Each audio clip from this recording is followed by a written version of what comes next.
IHSG kembali bergerak menguat seiring dengan optimisme pasar dalam respons paket kebijakan ekonomi jilid 4.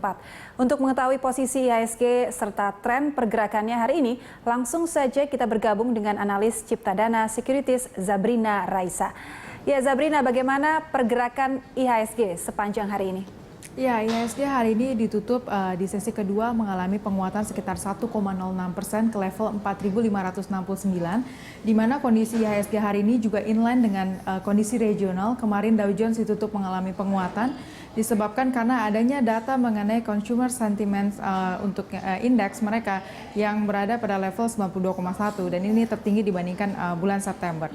Di sisi lain juga kita perhatikan bahwa GDP China yang baru saja dirilis nyatanya lebih tinggi dibandingkan konsensus sebelumnya yang memperkirakan bahwa GDP China akan berada pada level 6,8%.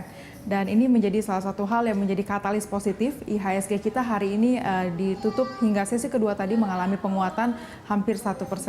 Dan saya melihat juga sebetulnya dari kondisi regional sendiri saat ini market player juga sedang menanti-nanti mengenai beberapa data yang juga akan dirilis dari US mengenai US housing start dan juga building permits yang ini juga menjadi salah satu hal yang akan juga difokuskan oleh market khususnya melihat perdagangan hari-hari esok khususnya di pekan ini.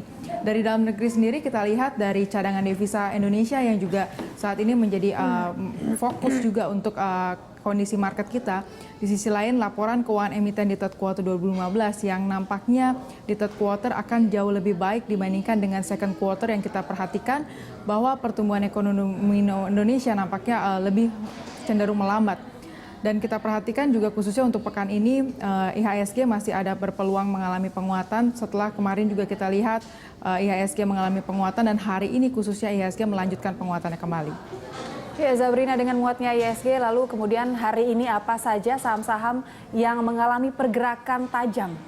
Iya, untuk hari ini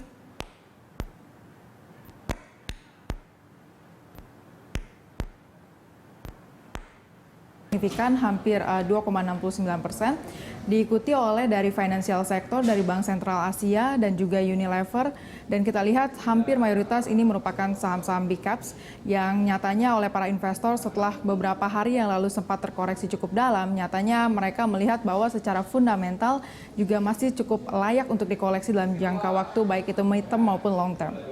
Untuk pergerakan IHSG besok, bagaimana prediksi Anda terhadap pergerakannya? Iya, untuk pergerakan hari esok nampaknya setelah 2 hari berturut-turut ini kita lihat IHSG nampaknya mengalami penguatan, bisa diwaspadai juga oleh para investor untuk melihat adanya potensi juga profit taking. Sementara kita lihat juga rupiah kita yang sementara sebelumnya sempat menyentuh level 13.200, hari ini juga sedikit mengalami penguatan berada pada level 13.500 dan kita perlu waspadai juga oleh para investor yang selama beberapa hari ini juga telah melakukan akumulasi pembelian, hari esok mungkin bisa terjadi profit taking. Baik, terima kasih Zabrina, dan pemirsa demikianlah tadi analis Ciptadana Securities Zabrina Raisa.